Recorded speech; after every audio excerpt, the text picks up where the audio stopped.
Can you teach your staff to take initiative? Is it even something they can learn, or are you just born with it or without it? One of the stressors for directors we hear most often is the lack of initiative some of their staff seem to have. It can become a big frustration. So let's discuss how we tackle a lack of initiative in staff.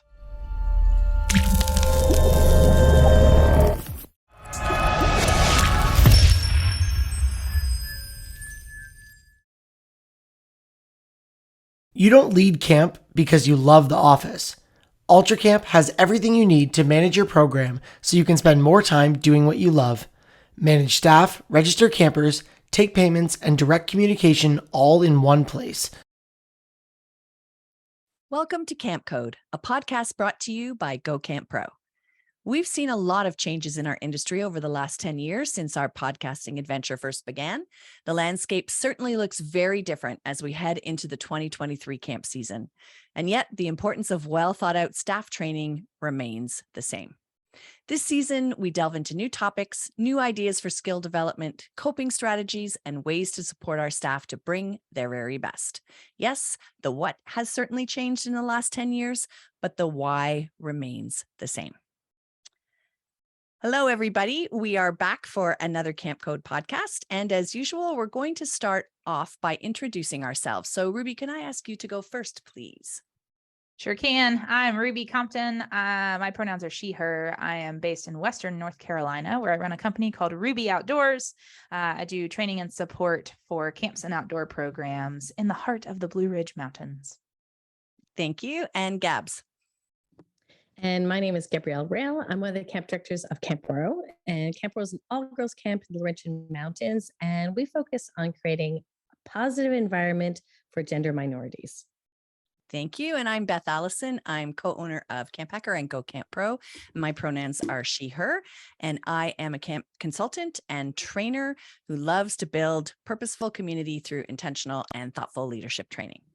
And before we start off today, we just want to take a quick second to congratulate our Ruby Compton, who was named today one of the guides of the year of 2022 by REI. So we're not the least surprised, but congratulations, Ruby. And so now Gab and I get to work with an award winner as we podcast. So thank you for that. Thanks. All right. Thanks, friends. So if you were a fly on the wall of just about any camp conference in the last few months, one of the things that you would have been sure to hear would have been directors saying that these days they wish their staff had some more initiative, that they would just work to find solutions to problems or jump in and take care of a situation when needed without having to be asked or told. Today, we're here to discuss whether or not you can actually teach initiative, and if so, how do we go about it? So Ruby, let's start with you. What are your award-winning thoughts? Oh, golly. Okay. Well, I'm going to say that you could substitute the word initiative for choice. And when I teach behavior management, the system of behavior management I teach about is the idea that kids make choices that we don't want for three different reasons. One, they don't know that there's a better choice. So whatever choice they make is what they're used to making, and they don't know that there's a different option. Number two, they don't understand the consequences of making the choice that they are. So they don't recognize what actions or problems might set up for them later. And maybe they're not thinking about it in that actual moment. The third one is that they don't get enough attention when they make that choice. So let's put this like really specifically to a camp staff situation. Picking up trash, right? Like it's a classic way that folks show initiatives. They see trash around camp, you pick it up, you throw it away, you don't have to be asked. Yeah, right? So consider that maybe you have staff members who are coming from urban environments where, like, if I'm in New York City visiting my sister, I do not pick up trash off the ground. I will do that when I'm in the woods. I'll pick up a lot of gross things in the woods, but when I am in a city, I don't do that. And so that may be just their conditioning. They may not know that that is something that's okay, encouraged, or like safe to do in your camp environment. It may be that they don't realize that by picking up the trash now, it's going to save them a lot of trouble later after that trash gets rained on or stepped on or gets significantly grosser. And that if they just pick it up now, it's going to be way easier than letting it sit there and let 100 feet walk by it. The last one is the praise piece, right? That a lot of folks, many folks, I am one of them, are externally motivated. And so if I'm going to pick up trash, like I kind of want someone to be like, hey, good job picking up that trash, right? Or I pick up trash and then my kids do it too. And then somebody recognizes like, man, your group is so great about picking up trash. That's awesome. So we like to be reinforced, positively reinforced when we do stuff well. So think about these times that you're seeing folks not taking initiative. And it may be because they don't realize they're supposed to take the initiative there. They may not understand the consequences of taking that initiative, positive or negative, or they may not get enough attention for taking that initiative there. Great. Excellent start. All right, Gab, what do you have to add to that? For me, I think so. I like think about when I played rugby in college, and when I joined the team, first of all, basketball player, transitioned over to rugby. It's a long story, but there we go. And I made the team because of my excellent passing skills because of basketball. But I was really not supposed to make the team because I knew nothing but rugby. So I made the team, very exciting. And every day when we did our training, it started off with a stretching circle, and the captain led for the first couple of days the stretching circle. And then on the fourth or fifth day, it was the captain and one of the returning teammates from the years before.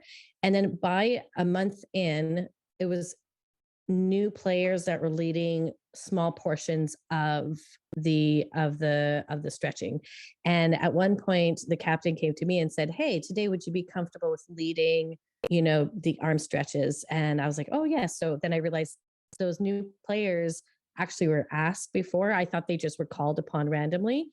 But because I was part of like the stretching circle for about a month, I knew what was expected. But when I started to see new players leading the stretching circles, it gave a little bit of pressure for me to pay attention, because I was like, oh, maybe I'm going to be asked on the spot. So I need to pay attention to, because it was like elaborate. It wasn't like for 15 minutes. It was like quite an elaborate circle that we did. So there's a method that I like to use at Waro, which is called 1, 2, 3 tippy tap. So 1, 2, 3 tippy tap means you want your staff to see role model something 3 times, and then tippy tap is you're tapping somebody to step in to help out. And it's a tippy tap because you don't want them to lead the entire thing. You just want them to practice just a little portion, and you ask them beforehand. And a lot of the times, when camp directors or camp professionals, I'm talking about, we want staff members to take initiative. My first question is like, when and where do you want them to take initiative? Like get specific. And I really think the place that if we want to get specific, I think it's before and after any program or group event.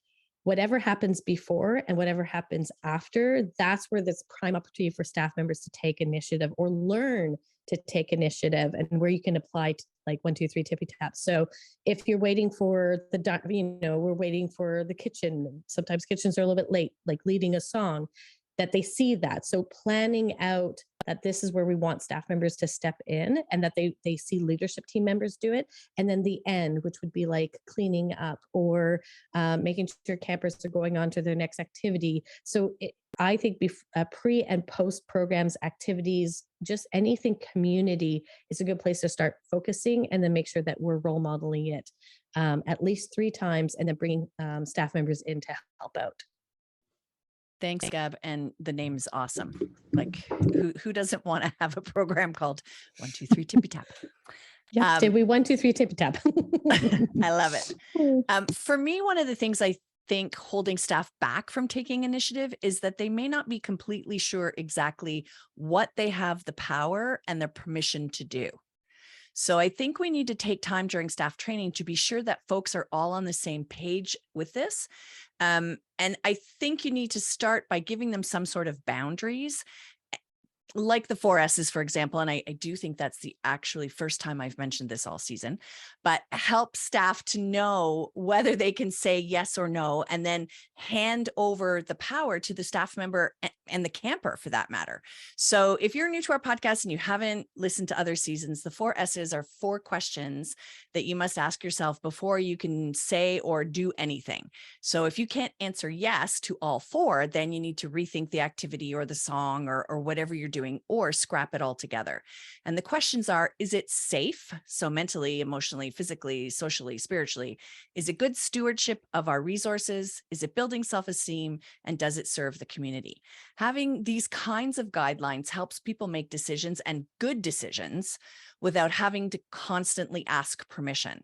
So be sure to take the time to introduce your guidelines, whatever they may be. And then, of course, as Gab was saying, role model them throughout everything you do through training and all throughout the summer, you and your leadership team, and then get your staff on board. And I think getting them to understand their power so that they know when they can just jump in and make decisions, or when they do need to ask a supervisor. And it's something that can't actually be taught simply by explaining it. So I think staff need to practice that. They need scenarios and opportunities to walk through them, to debrief them, to try them again if they don't feel comfortable the first time, to analyze the how and why before any campers or parents arrive on your site. And you can make a game out of it throughout training. After you've run a session about taking the initiative, ask them, I don't know, 3 or 4 questions, and then ask new questions at meal times or before other sessions are about to start throughout training. If this situation were to arise, and give them a new situation every time, do you have permission to make that decision on your own? If not, who do you ask? And be sure to throw in some situations where they absolutely do not have permission to decide things for themselves. Put them in teams to play rounds of this situation game. You could hand out prizes to those who get the answer right. You could tally scores at the end of the week, whatever you can think of to make it fun and make it stick. But be sure they know and fully understand what they have the power and permission to do on their own. All right, we're going to stop for a quick break to hear from our sponsor. And when we come back, we're going to get some more ideas about how to teach initiative. Exclusive to Camp Code listeners, you can download Ultra Camp's free guide, 5 unique ways to connect with campers outside of camp, by visiting ultracampmanagement.com/campcode. And while you're doing that, do you ever feel like you spend so much time in the office that you've got no time left for camp? At Ultra Camp, they know you didn't get into camping to do paperwork. So they created software to help camp professionals like yourself handle camp registration quickly and efficiently. UltraCamp offers powerful tools that put you in control of your information. You can automate your billing, create custom reports, manage your hiring process, including having integrated background checks. You can communicate with your customers and donors and log those communications. And you can add in the efficiency of automation with a platform that you can get to work for you. UltraCamp's goal is to provide resources so their clients can spend more time in camp doing what they do best. If all this doesn't sound like your registration software, don't you think it should? Visit their website, ultracampmanagement.com/campcode, and set up a time to chat. They look forward to meeting you. And we're back. All right, Ruby, what else have you got? How else can we help staff learn initiative?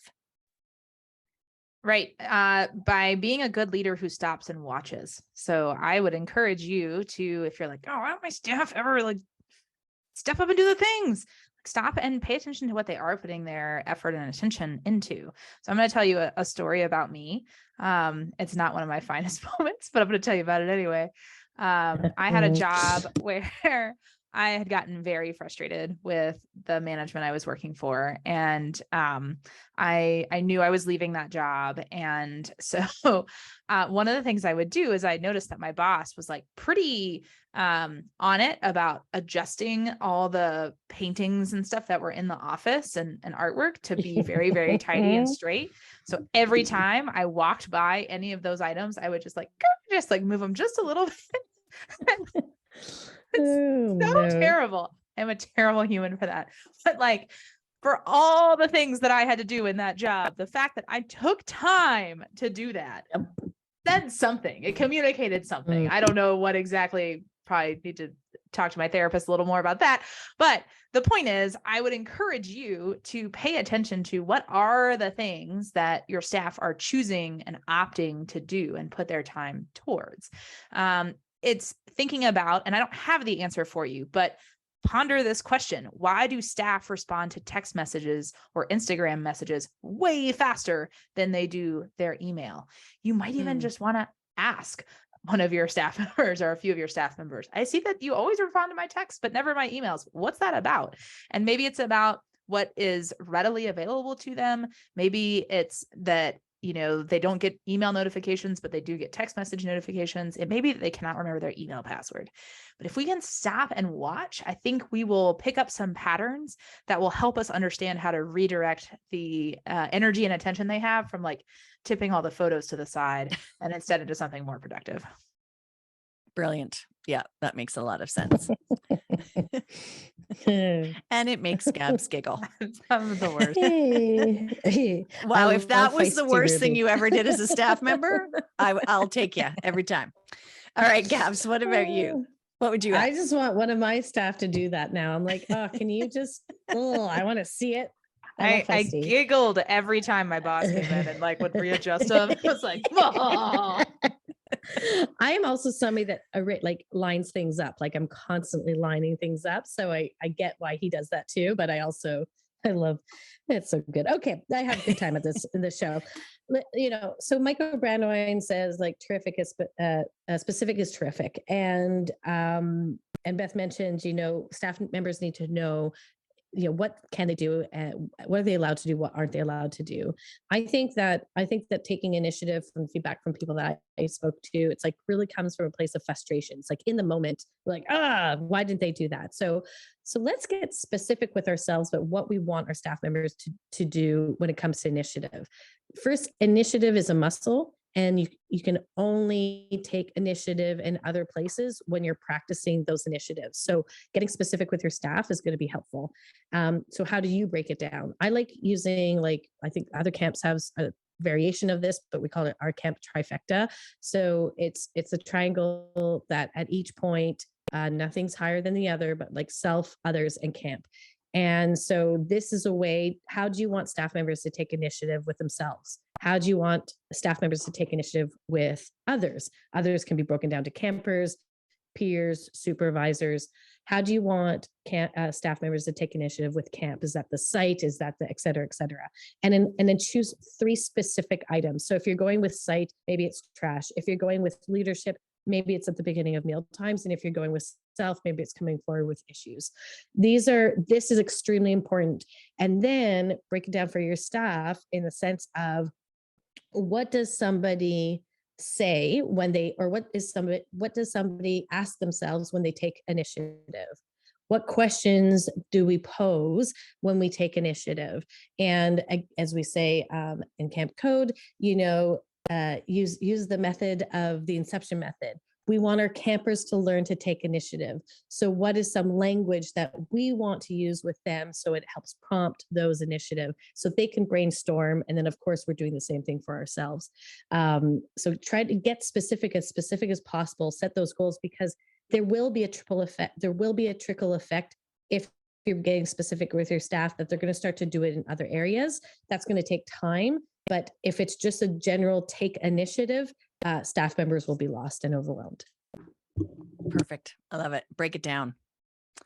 All right. I think a valuable exercise for staff is to truly understand what you're looking for when you say you want them to take initiative. So as Gab was saying, is it just that you want them to know how to handle camper situations or small crises that might arise? No, it's probably more than that. It's seeing what needs to be done in any given moment and seeing to it that it's taken care of. So a fun way to introduce this topic is to take 10 or 15 minutes or so with a bunch of craft supplies and ask each staff member to create a pair of glasses, and they can make them as funky or as cool or as mysterious as they wish. And once they're ready, have them put them on and let them know that they are now wearing director's eyes. And now take a tour around camp together, and you can either do it as a whole group or divide them into small groups and rotate. But ahead of time, you've set up situations big and small along the route that you're going to take with your staff. And perhaps you've even got some leadership team members acting out scenes as staff pass by. And I'd start with the really obvious stuff. Like, for example, they arrive at the waterfront and the life jackets are all wet and they're lying all over the beach. Or you take them by the shop area and sharp or dangerous tools have been left unattended. Or, you arrive at a spot and two leadership team members who are behaving like campers, so we know that they're supposed to be campers, are getting into a canoe without life jackets, stuff like that. And then you can move toward less obvious things. Take them into the washroom and have a leadership team member say, oh, I just need to go and wash my hands. And so they wash their hands and they use up the last of the paper towel, and then they walk out the door. You, as Ruby alluded to before, you could have garbage on the path as you walk, and you see who notices and picks it up. If someone does, point it out and thank them profusely at the time. And if no one does, don't say anything until the debrief at the end. You could walk into a room and all the songbooks are left out all over the floor. Or better yet, you could enter an unoccupied room with the lights on and ask them what's something somebody forgot to do. Well, they didn't turn the lights out when they left. So you could make up whatever scenarios you want. And certainly I would take the opportunity to use ones that come up often at your camp. And in your debrief, you want to, knight them all, like make it a ceremony if you want to. And I would totally make it a ceremony, but you want to let them know that you are bestowing upon them permission to take initiative, that you believe they can handle this responsibility and share this kind of director's eyes with you. And now you all have director's eyes in any situation. You can walk into any situation, take a moment to assess and see how folks are doing, see what might need to be done, like finding out that a toilet needs to be plunged because you happen to enter that stall. Oh, sorry about that. But now you have to go ahead and take care of it. So throughout training, you could have, the initiative award and hand it out at meals or at campfire or whatever you like to folks who wore their director's eyes in a certain situation and took care of something big or small. All right. Have we got one more round in us? Ruby, what do you think? Well, I just want to add on to what you just said, which I think and it kind of combines something that Gab said too, that idea of practice, practice, practice, practice. Beth, you just gave a great example of, I know I mentioned this earlier in the season, that staff need more practice before they feel confident enough to do stuff. So we want to think about when we're designing our staff training sessions that we are giving them more repetition than you needed or ever got, right? More repetition than you may even think they need. But that's what we need to do to give people the confidence to step up and plunge that toilet. Have them practice multiple times. And the other little piece that I would say about that is to remember to zoom out occasionally and talk about, it seems like this one little small thing, but let's talk about the ripple effect or the big effect that it has within camp. And I think it's that going back to the telling people the why, right? Like if people understand why this is important, they're a lot more likely to do it than if it's just like, oh yeah, like I guess I'm supposed to plunge the toilet. No, you like plunge the toilet because again, consequences later are going to get way worse if some camper comes in there and tries to flush the toilet and then you're cleaning poop off the walls too. Like, no, I'll plunge the toilet all day long. And so zoom out and help them see the bigger picture that they're operating within and how those little pieces give a gift to everyone around them. That's great. Thank you. How about you, Gabs? One more thing? One more thing for me is just the question to teach your leadership team, what have you tried? And that just helps staff members to know that they need to try things. And I will always vote for staff members coming forward and asking as a lesson above staff members doing things on their own. I'll always choose that path, and because it's immediately a teaching opportunity. And I think what happens is sometimes leadership team members, if it's an easy task, then they just go and solve it for the staff members. But train your leadership team members, just genuinely ask, what have you tried, so they can build from there. And then chances are they have tried something and they're stuck, so we want to reward that as well. But teaching them ask our leadership team asking, what have you tried, will teach our staff members to ask themselves, I can try. Great. Thank you. I have one last little tidbit. Toyota has a program I'm sure many of you have heard about. They call it Lean Kaizen. If you want to look it up, you can see all about it. But it's an original manufacturing philosophy with them that aims to eliminate waste and achieve the best possible efficiency. And I think that we can take the idea and apply it to camp in many, many ways, but in terms of teaching initiative as well, to make camp more sustainable and successful and supportive. And we can begin teaching and practicing lean by giving staff a task throughout the day. So ask them to figure out how they can shave 2 minutes off any task once a day. So each day they pick a new task or an activity at camp during training, and they try to figure out how to reduce the time required by 2 minutes. That's it, just 2 minutes. And I would have them do it in pairs or small groups. They can talk about it during a meal at the table, or you stop for 5 minutes before you go on to your next activity. And then let them debrief the most recent thing that you've done together, whatever that happens to be. Maybe it was just eating lunch. And then let them brainstorm and share the ideas. And then the ideas that they come up with, you need to put them into practice going forward so that you can see if it works. And if it doesn't, you can try something else. But for example, our meals were always served family style, but our kitchen manager liked having a buffet meal for the lunch that followed the end of a camp session. So all the campers had gone home. It was just staff. And they always took forever. I hated them to get 80 people through the buffet line until somebody said, hey, why don't we let people go down both sides of the table? And now voila, things went twice as quickly and we cut waste. We cut the waste of time. So maybe your staff will come up with a way not to lose too much time going from a dry activity to a wet activity. Like maybe they decide to wear their bathing suits under their clothes because they're going to go to arts and crafts and then go down to go swimming. They don't have to be big items. In fact, they usually aren't.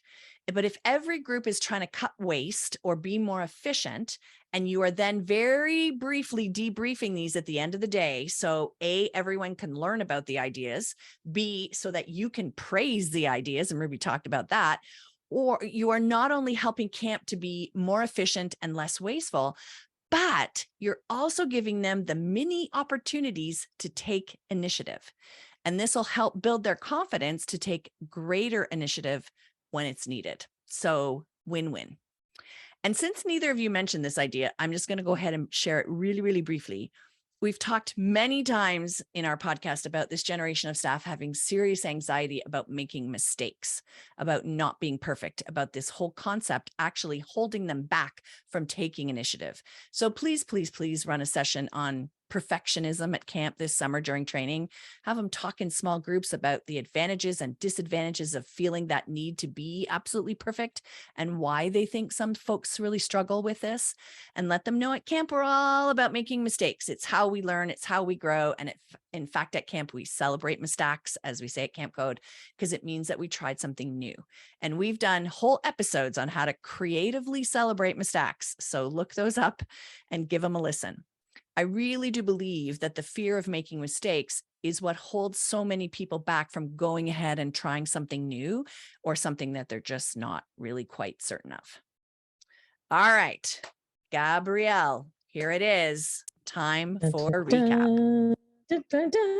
We actually we went sort of bounced around a little bit like a ping pong, but there's quite a linear way of creating space for our staff to take initiative. So drum roll, of course, we start with mission and the why. Why is this important?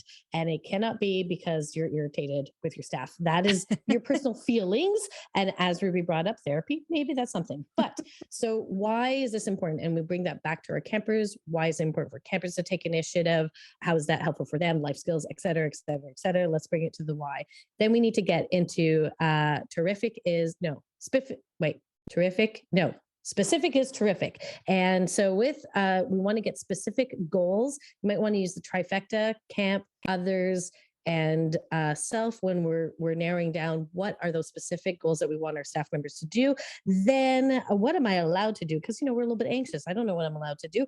Maybe use the 4 S's. And I was happy to hear the 4 S's because I had that down, Beth. And I was like, absolutely. Staff members need to know have those parameters so that they can make their own decisions. And then we move on to role modeling. 1, 2, 3, tippy tap. So maybe look at programs before, pre, and post, and have role model with leadership team members. This is what they're doing, and then bring in staff members to start leading some of the songs. But it's all in the spirit of initiatives. Then practice, practice, practice. And when it comes with practice, we are getting into praise, because as we're practicing, we're praising and reinforcing that behavior.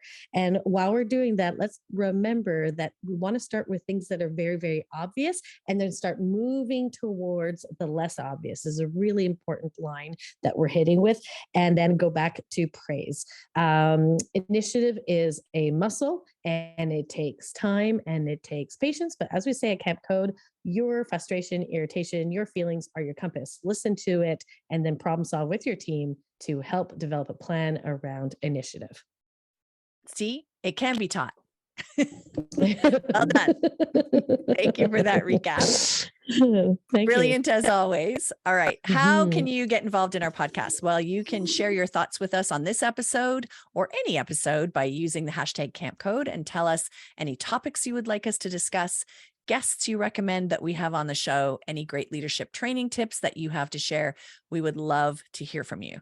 And if you found our podcast to be useful, we would love it if you gave us a rating and a review in your podcast app. Now, before we go on to our final segment, we're just going to let you know how you can reach each of us individually. So Ruby, how can they find you? You can email me, ruby@rubyoutdoors.com, or check out my company, rubyoutdoors.com. You can also follow me on Instagram @rubyoutdoors. Perfect. Thank you. And Gabrielle, how can they find you? You can check out where I work at waro.com. You can get me by email at info@waro, and you can follow me on Instagram at Gabrielle Rail. Rail takes 2 L's. Thank you. And our website is gocamp.pro. I'm Beth at gocamp.pro. And for now, I'm on Twitter at Topaz. Our final segment on each podcast is a best practice for leadership training. And of course, we would love to hear some of your memorable moments or your most effective tips. And you can tell us what they are using that hashtag Camp Code. And this week, our best practice comes from Ruby. I want to encourage initiative from your staff and parents too. I think you can use this with them, and even campers. When they ask you questions or bring up concerns, instead of jumping right away into problem solving or being defensive or whatever is your response, to always start with either, "Thank you for bringing that up," or "Thank you for asking that." Saying these responses when folks ask us questions or bring up concerns lets them know that we appreciate them reflecting on whatever is going on, and that we appreciate their feedback or question happening in our culture. And even if we don't really appreciate it that much, it is a nice way to give that positive reinforcement for their time and their reflection and their willingness to step up and ask the question.